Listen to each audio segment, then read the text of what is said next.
I spent 14 years with someone who never appreciated me and then I decided to disappear forever. Here's what happened. I didn't shout. I didn't slam doors.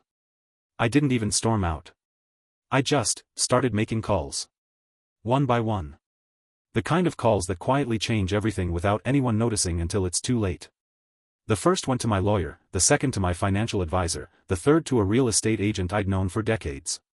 By sunset, I had begun a process that nobody expected. My name is Elliot Carmichael. I'm 63. And for the past 14 years, I've been a guardian to a woman named Clara. When I married her caretaker, Margaret, Clara was 18, bright-eyed, certain she could bend the world to her whims. Her life seemed like a series of experiments, dreams appearing one week, abandoned the next. I met Margaret at a charity gala in Portland. She was a widow, elegant, gentle, or so I believed. Clara's original guardian had passed when she was 12. I never claimed to replace him. Never said I was her father. I simply chose to be there. For 14 years, I showed up. Tuition for university? I paid it. Dorm too noisy? I rented an apartment. Her first car? Paid. A trip to Europe she insisted would be formative? I arranged it. First business venture? I bankrolled it quietly, even when it collapsed 6 months later. No lectures. No resentment. Just silent support, because I cared. Because she mattered. I fixed her car 3 times when she couldn't afford a mechanic. I drove across the city at 2 a.m. when heartbreak hit. I held her hand when she was sick, when she argued with her caretaker, when she thought the world was too cruel to face alone. Margaret always whispered that I spoiled her. Perhaps I did. But Clara was the closest I'd ever had to family. My first marriage ended childless.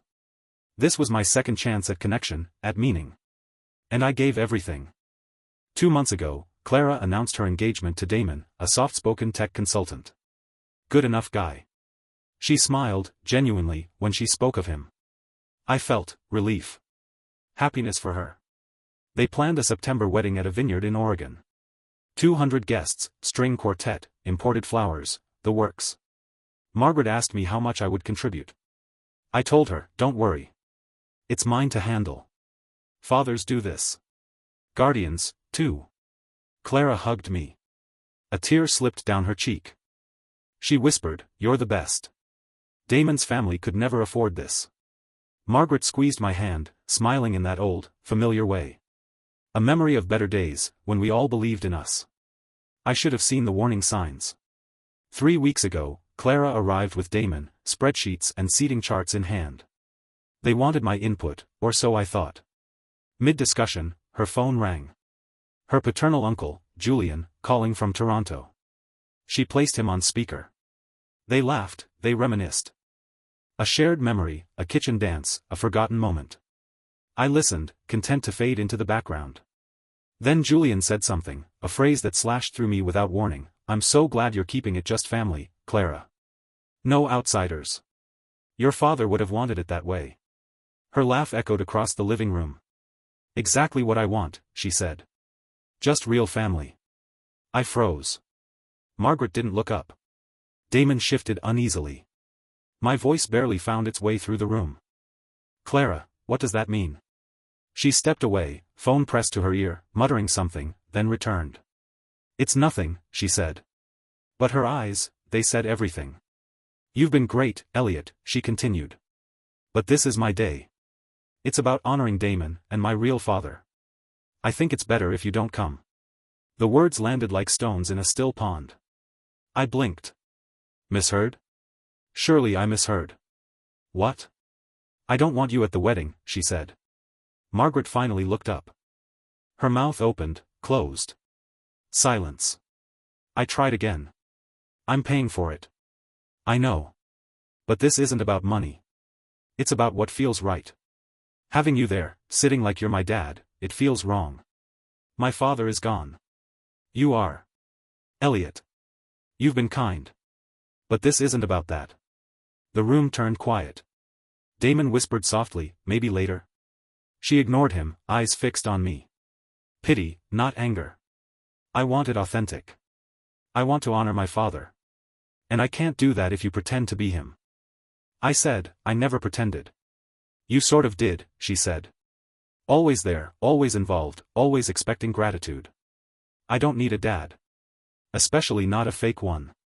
Margaret murmured, Clara, that's unfair. She whirled to her. Mom, you know it's true. Elliot hovered, intruded, made everything about him for 14 years. I don't need him. I don't need anyone pretending. I stood. Needed air. So, you want me to pay for your wedding but not attend? Yes. If you insist on calling it that, she said. Not saying you have to, but, it's better this way. Margaret's face crumpled.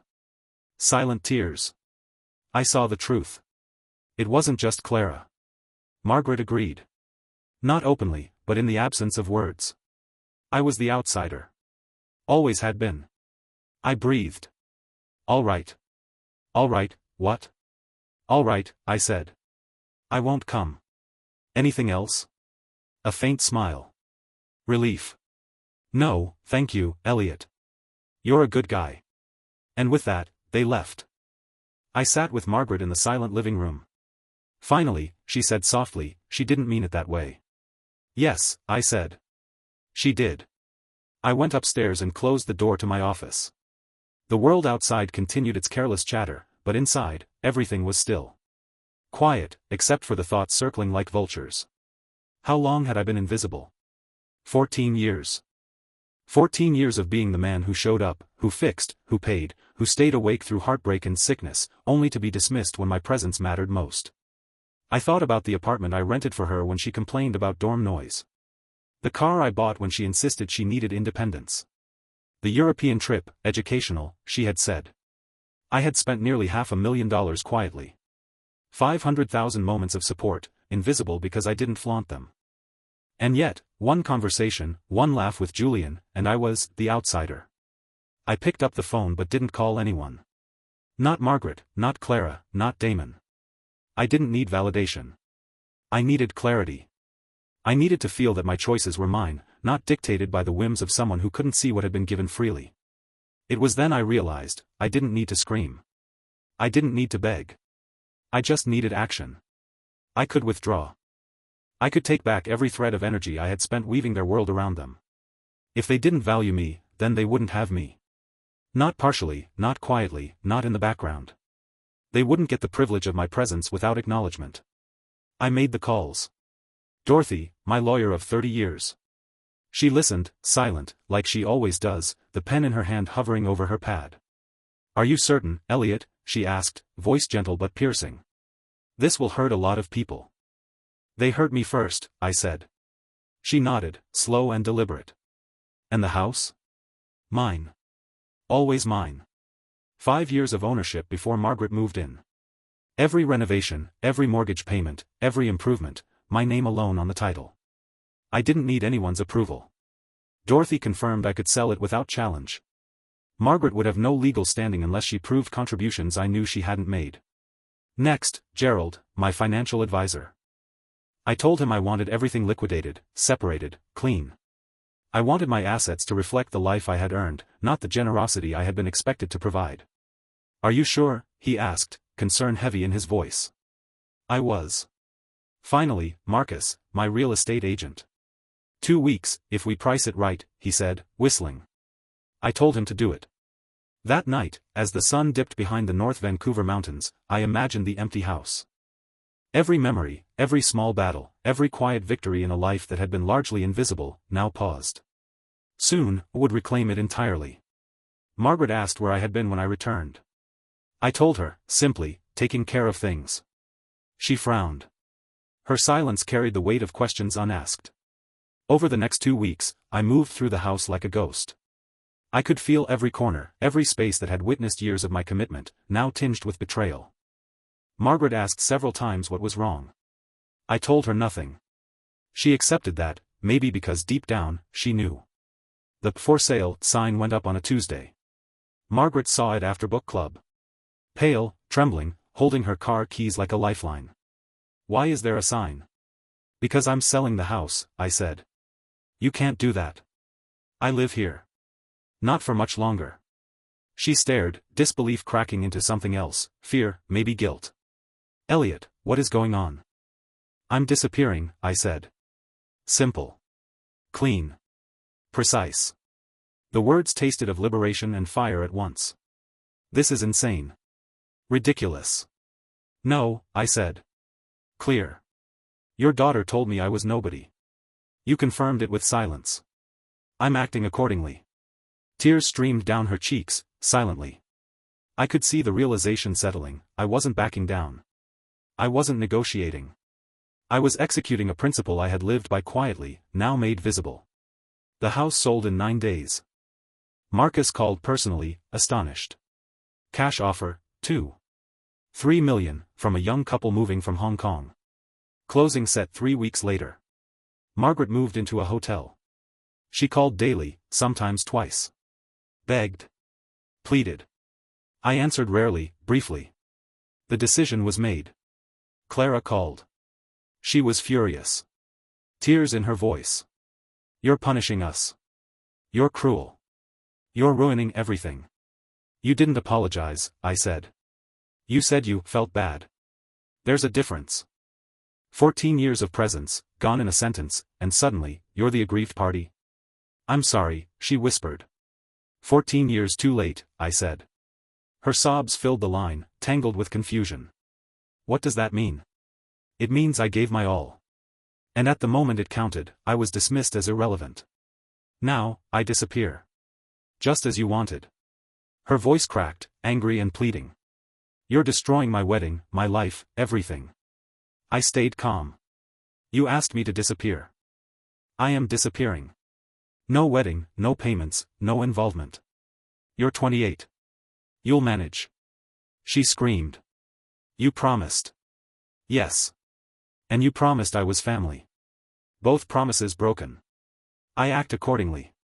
The night before the closing, I walked through the house one last time. Empty. Silent. The furniture was gone, sold, donated, moved. The hardwood floors creaked under my footsteps, echoing the years of my presence in this place. I stopped in the living room, where spreadsheets had once sprawled across the coffee table, where laughter and arguments had filled the corners. Now, only shadows remained. I could feel it all, the invisible weight I'd carried for 14 years. 14 years of being counted on, of being overlooked. 14 years of buying peace, stability, comfort, recognition, and receiving nothing but dismissal when I asked for acknowledgement. It was funny, in a bitter way.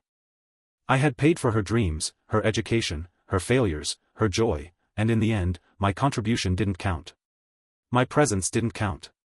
My name didn't count. I went to the kitchen. My hands hovered over the counter for a moment, then I set down a black binder I'd prepared meticulously. Every single receipt, every transaction, every payment made on Victoria's behalf, carefully logged, tuition, rent, car, travel, business ventures, groceries, utilities, medical expenses, everything. Months spent compiling, sorting, annotating. Dorothy had helped. The total, $473,000. Not just a number. Not just money. A record of presence. A testament to care. A proof that being there for someone mattered. And yet, it had been invisible. In the binder, I could see my life for her, condensed into figures on paper. A life given freely, a life dismissed. At the end of the binder, I had written a letter. My hands trembled slightly as I read it silently. Victoria, you told me I wasn't your father. You told me I was an outsider. You told me I had been pretending for 14 years. You were wrong about the pretending. I never pretended. Everything I did for you was genuine. But you were right, I am not your father. Your father died when you were 12. I was simply the man who stayed. This binder is what that care looks like in financial terms. I'm not asking you to pay me back. Money was never the point. I wanted you to see. I wanted you to understand the value of presence, of choice, of responsibility. I hope your wedding is everything you want it to be. I am not coming. I am not paying. I am disappearing, as you asked. But I will not disappear without leaving this record. This is my dignity. I left the binder on the counter, closed the door, and drove to my temporary condo. I didn't sleep much that night. I sat in silence, thinking, reflecting. Not about vengeance, not about anger, but about fairness. About acknowledgement. About justice of a quiet, personal kind. The next morning, Margaret found the binder. Her screams were unforgettable. She called Victoria, and together they read it, their voices rising in disbelief and rage. I didn't answer the calls. I didn't respond to their messages. Let them stew in their awareness. Let them see the cost of taking someone for granted. Victoria called too. I could hear the strain, the guilt, the helplessness. I'm sorry, she said. No, I said. You were never sorry for me. You were sorry for consequences. That's not the same thing. You apologized 14 years too late. Please. I'll invite you. You can walk me down the aisle. Whatever you want. I could feel the familiar tug of sentimentality, the easy path. But I didn't take it. I don't want a pity invitation. I wanted respect. You made it clear I didn't matter. I am living accordingly. The binder had done its work. Silent, cold, factual, no shouting, no confrontation, just the truth made visible. And in that truth was a power they had denied me all these years. Days later, Connor sent an email. Polite. Careful. We've had to downsize. The wedding is smaller now. Only 50 guests. Victoria's devastated. Margaret's furious at her daughter. I didn't respond. The wedding went on. Small. Quiet. Photos circulated online. Victoria smiling. Connor smiling. And I felt nothing. Not anger. Not satisfaction. Just distance.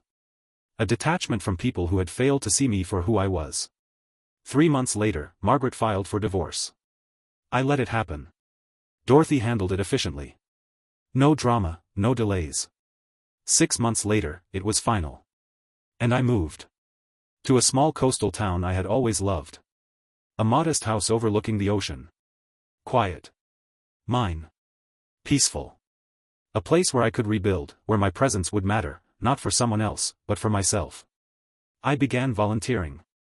Teaching financial literacy, hiking, painting. Living. Not reacting. Not performing. Just living. People ask me sometimes if I have family. I say, I used to, but not anymore. They never ask again. I am 63. Comfortable, fulfilled, free. Victoria got what she wanted, I disappeared. But in doing so, I regained what she and Margaret never recognized, my worth, my dignity, my control over my own life. I look at the ocean now, feel the wind, hear the gulls. And I am at peace.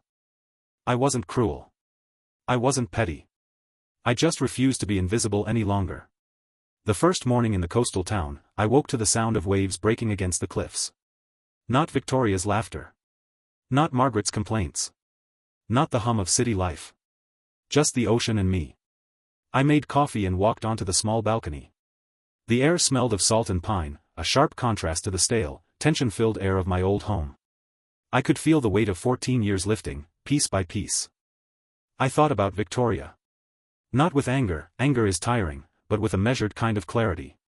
She had needed me to disappear. She had demanded it, and I had obeyed. And in doing so, I had taken back something I didn't realize I had lost: control. Respect. My own story.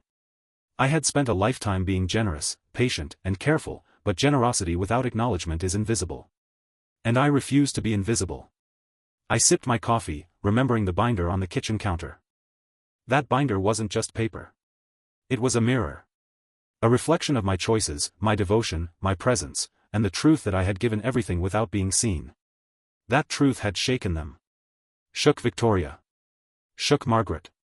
I smiled quietly. Justice, in this form, was subtle. It didn't require confrontation, just transparency. I had made my contribution undeniable. And they couldn't ignore it. I spent the morning unpacking boxes, sorting the remnants of a life left behind. Clothes, books, paintings I had never hung, reminders of a past that wasn't mine anymore. And with each item I touched, I felt a sense of relief. Relief that I no longer had to negotiate love or recognition, relief that I no longer had to prove my worth to people who would never see it. For the first time in years, I was untethered. Yet, I couldn't help but think of all the little moments they had taken for granted. The late-night hospital runs. The business bailouts. The quiet conversations in the kitchen where I listened without judgment. The holidays I planned, the surprises I organized. All invisible, all counted for nothing in the eyes of those I had cared for most. That's what fueled the satisfaction now, not cruelty, not revenge, but acknowledgement of my own value, finally realized by me. I joined the community center that afternoon. I had offered to teach financial literacy, and the center welcomed me eagerly. For the first time, my knowledge, my guidance, my presence would be genuinely appreciated. People asked questions, listened intently, laughed at my dry jokes. I wasn't invisible here. I wasn't disposable. I mattered, simply because I existed, not because I paid for someone else's dreams. By evening, I was exhausted, but content. I walked along the cliffs, listening to the rhythm of the waves. And there it was, the quiet satisfaction that comes from reclaiming one's life. I thought of Victoria and the wedding. A small ceremony, fewer guests, stripped of grandeur. She had her celebration. She was happy, probably. But I wasn't part of it. And that absence, that deliberate removal, was powerful. No one could dismiss me anymore. Not Victoria. Not Margaret. Not anyone. The binder had spoken. The house had sold. My time, my energy, my resources, redirected toward those who valued them, who saw me for me.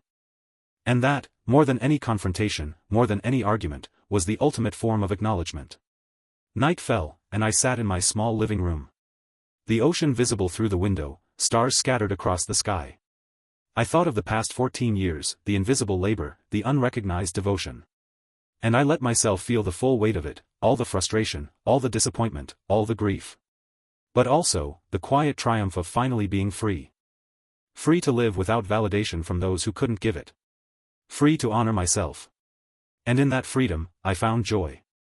Not the loud, performative joy of the city, of weddings and parties and appearances. But the deep, lasting joy of someone who knows their own worth, finally affirmed, not by anyone else, but by their own choices. I realized something important then. People confuse revenge with destruction. They think it's about hurting the ones who wronged you. But true revenge, real justice, is subtler. It's reclaiming your dignity. It's walking away, not with anger, but with clarity. With your head held high. With your life intact and full. And I was full. Not with what I had done for Victoria or Margaret, but with what I had chosen for myself. The world hadn't acknowledged me. They didn't get to. But I did. And that acknowledgement, silent, personal, unshakable, was sweeter than any gratitude I'd ever been denied. Weeks passed, and the rhythm of my new life settled in like a gentle tide. The condo was small, modest, but it belonged entirely to me. No debates over paint colors, no silent judgments about furniture placement. Everything was chosen by my own hands, for my own comfort. I walked through each room slowly, touching the corners with a sense of ownership I hadn't felt in years. It wasn't just a home. It was a declaration, I existed, fully, and my existence mattered. The community center became my sanctuary. Teaching young adults about money wasn't glamorous, but it was real. Each question they asked, each idea they wrestled with, reminded me that value isn't given, it's recognized. And here, I was recognized. One student, a young man named Jonah, lingered after class one day, staring at his notebook. "You really think I can get out of debt?" he asked quietly. I nodded. "I don't just think it, I know it. But you'll have to fight for it. The same way anyone worth their salt fights for respect." He smiled, tentative, but determined. That smile, unforced, honest, became a small, daily reward, a reminder that my care and guidance could be meaningful when it was appreciated. Some evenings, I hiked the cliffs or wandered the quiet forest trails. The solitude wasn't lonely, it was restorative. I reflected on the binder, on the house, on the silence I had left behind. Victoria had wanted me to disappear. She had demanded it. And I had. But I didn't just vanish. I redirected everything that had been spent on others who didn't see me into a life that affirmed me. Every dollar, every hour, every ounce of care went into a world where it mattered, where it wasn't invisible. And yet, I admit there were flashes, short, sharp moments, when I remembered her face, her words, the way she dismissed 14 years of commitment as if it were nothing. I felt the sting, yes, but it was tempered by clarity. She didn't need me, and I didn't need her validation anymore. That knowledge, brutal as it was, carried a kind of sweet power. I had done my duty. I had loved, I had provided, I had been present. And when the time came, I had walked away on my own terms. I thought of Margaret sometimes, too. Her silence during the confrontation had said everything. She hadn't defended me, not once. Maybe she agreed. Maybe she simply accepted being part of a world where I was disposable. The thought could have been bitter, but I let it settle as a lesson rather than a grievance. Some people cannot appreciate loyalty, cannot see the quiet labor behind generosity. And that's their failing, not mine. One evening, a letter arrived. Victoria had written. I didn't open it immediately. I let it sit on the counter, the envelope pristine, untouched. Finally, curiosity overcame me, and I read her words. She apologized, clumsily, emotionally. She spoke of mistakes, misunderstandings, her own immaturity. She begged for reconciliation, for me to forgive and return. I read it twice, then put it down. My hands didn't tremble. My chest didn't tighten. Her words, though heartfelt, couldn't undo what had already been established. I had moved on. My life had moved on. And that was the point. I didn't need acknowledgement from her or anyone else anymore. The real victory wasn't in forcing her to see my worth, it was in realizing it myself. It was in creating a life where my presence, my care, my time, and my love were invested where they were seen and valued. That is justice in its purest form. Silent, unassailable, and profoundly satisfying. Some days, when the fog rolled off the ocean and the horizon blurred into silver, I thought of the house in Vancouver, now sold, the binder left behind, and the quiet chaos I had stirred. It gave me a wry smile to imagine their reaction, Margaret pacing in the hotel room, Victoria reading every page and realizing what she had dismissed. I didn't need to hear their apologies. I didn't need to see their regret. The impact existed already. I had left an unshakable record. My care was tangible, undeniable, and their disregard for it was irrelevant to the life I had chosen to build. My mornings now began with meditation or painting. I'd sometimes watch the sunrise over the cliffs, brush in hand, letting colors bleed on the canvas, an echo of the life I was creating for myself. And in those colors, I felt whole. The anger, the bitterness, the frustration, they existed only to remind me that I had survived them, that I had triumphed by refusing to be minimized. Every brushstroke was a declaration, I matter. My time, my energy, my devotion, all of it matters. And, yes, sometimes I allowed myself a quiet smile at the thought of Victoria's wedding. Simple, scaled down, far from the extravagant vision I had financed. I didn't gloat, I didn't need to. The satisfaction was internal, private. The invisible power of walking away, of reclaiming dignity, was more potent than any confrontation, more enduring than any argument. It was justice refined. It was respect demanded without a word. And for someone who had been so consistently undervalued, it was intoxicating. Time passed in quiet, measured rhythms. My mornings began with the soft light spilling into my small ocean view house. I brewed coffee slowly, letting the aroma settle like a warm memory, and I thought. I thought of all the years I had poured into people who never truly saw me. I thought of Victoria, of Margaret, of every silent dismissal, every overlooked gesture. And I allowed myself a small, private satisfaction, I had survived them. I had outlasted the indifference. Volunteering at the community center became more than a pastime. It was my sanctuary. Teaching financial literacy wasn't glamorous, but it was real. Every student who left with a plan, a newfound confidence, reminded me that my contributions could be valued. Jonah, the young man who once doubted himself, now ran a small online business, sending me occasional updates, proud and grateful. Those messages carried more weight than any thank you I had ever sought from Victoria or Margaret. Here, my efforts were acknowledged, respected, even celebrated. I had taken up painting seriously. The canvas became my confidant, my diary, my mirror. Each brushstroke reflected months of quiet reflection, frustration, and eventual clarity. Red for anger, blue for serenity, gold for the moments I reclaimed for myself. Sometimes I would stand back and simply breathe, watching the colors mingle, realizing they told a story I no longer needed to explain to anyone. This was mine. Entirely mine. I rarely thought of Victoria now. When her name drifted into my mind, it was like recalling someone I had once known, distant yet familiar. There was no bitterness, no desire for confrontation. I didn't want validation from her. I had validation from my own life. She had gotten what she wanted, my absence. And in granting her that wish, I discovered the freedom to invest in a life that mattered to me, in people who recognized my presence as a gift rather than an obligation. Margaret, too, faded into memory. She remained polite on the rare occasions we spoke, divorce formalities, incidental calls, but her absence in my daily life was a relief rather than a void. The woman who had chosen silence over loyalty had no power here. My power was in the life I had rebuilt, in the peace I had carved from the chaos she had contributed to. One afternoon, a message arrived through Facebook. Connor wrote, cautiously, almost apologetically. He told me Victoria had given birth to a daughter and that they had named her after her grandmother. They spoke of family, of hopes, of a desire to do better. I read the message twice, then deleted it. I didn't respond. My life was no longer a classroom for them to learn lessons about respect. They had their consequences, I had my life. I walked along the cliffs in the evenings, the wind sharp but cleansing. I watched the ocean swell and recede, and I reflected on the life I had reclaimed. All those years of unnoticed effort, of unacknowledged loyalty, of quiet sacrifices, they had not been wasted. They had led me here, to a place of autonomy, respect, and fulfillment. I had the freedom to direct my time, my energy, and my care toward those who understood their value.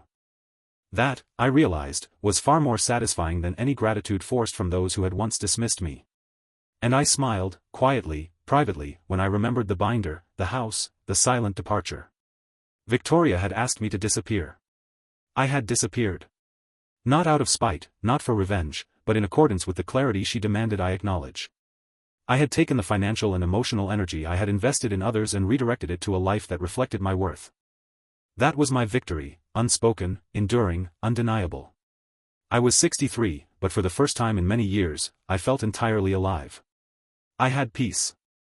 I had purpose. I had dignity. I had reclaimed my story, on my own terms, and the quiet power of that realization was sweeter than any confrontation or apology could have been. And as the sun dipped below the horizon, casting long golden reflections across the water, I felt it, a life well tended, a life respected, a life truly mine. I had been undervalued, yes, but I was no longer invisible. I had disappeared for them, but I had fully appeared for myself. That was the justice I had longed for. That was the satisfaction I had finally claimed. Thank you for watching the video, like it if you watched the video to the end and don't forget to subscribe. Have a nice day.